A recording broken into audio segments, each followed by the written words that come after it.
షీలానగర్ సమీపంలో ఖాళీ ప్రదేశంలో డంప్ చేసిన మట్టి మెటీరియల్ను గాజువాక పోలీస్ సిబ్బంది పరిశీలించగా అందులో 4 మృతదేహాలకు సంబంధించిన అవశేషాలు మరియు ఇతర మానవ ఎముకలు గుర్తించబడ్డాయి.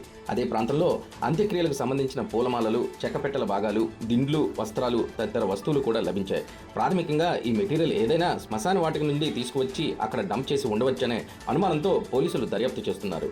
ఈ నేపథ్యంలో రెవెన్యూ అధికారులు మరియు మహిళా పోలీస్ సిబ్బంది తమ పరిధిలోని అన్ని శ్మశాన వాటికలను వెంటనే పరిశీలించగలిగారు.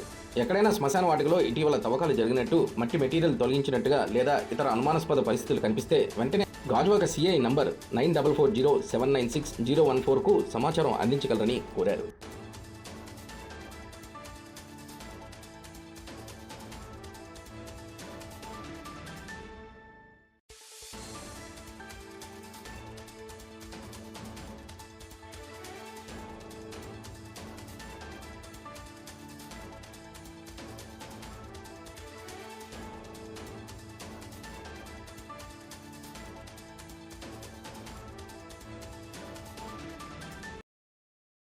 విశాఖపట్నం సిటీ గాజువాక ఏరియాలో షీలానగర్ జంక్షన్ నుంచి సుమారు 50 మీటర్ల దూరంలో రోడ్డు ప్రక్కన మరి గుర్తు చేయలేని శవాలు ఉన్నాయని చెప్పేసి సమాచారం రావడం జరిగింది.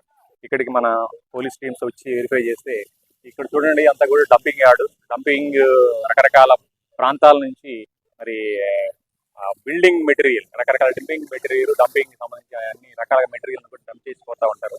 రాత్రి ఎవరో లారీ మరి ట్రక్ తీసుకొచ్చి ఇక్కడ డంప్ చేసిపోయినట్టు తెలుస్తోంది. ఈ మట్టిలో 2 శవాలు ఉన్నాయండి. ఒకటి మగ మనిషి శవం, రెండోది ఆడ మనిషి శవం ఉంది. ఆ శవాన్ని పరిశీలిస్తే మరి చనిపోయిన తర్వాత మనం దహన సంస్కారాలు అంత్య సంస్కారాలు చేస్తాం కదా, ఆ శవానికి చుట్టూతో తెల్లటి బట్ట కట్టి తర్వాత చెక్కలో పెట్టి, అంటే క్రిస్టియన్ సాంప్రదాయం ప్రకారంగా అంతిమ సంస్కారం చేసిన శవంలా కనిపిస్తా ఉంది. అదేవిధంగా దాని పక్కనే మరి తలగడ తర్వాత పూలమాలలు, తర్వాత చెక్కలు ఉన్నాయి. అదేవిధంగా కొన్ని పుర్రెలు, ఎముకలు అన్నీ. ఎన్ని బట్టి చూస్తా ఉంటే ఎక్కడో శ్మశానం నుంచి మట్టి తీసుకొచ్చేసి ఇక్కడ డంప్ చేసిపోయినట్టు తెలుస్తా ఉంది.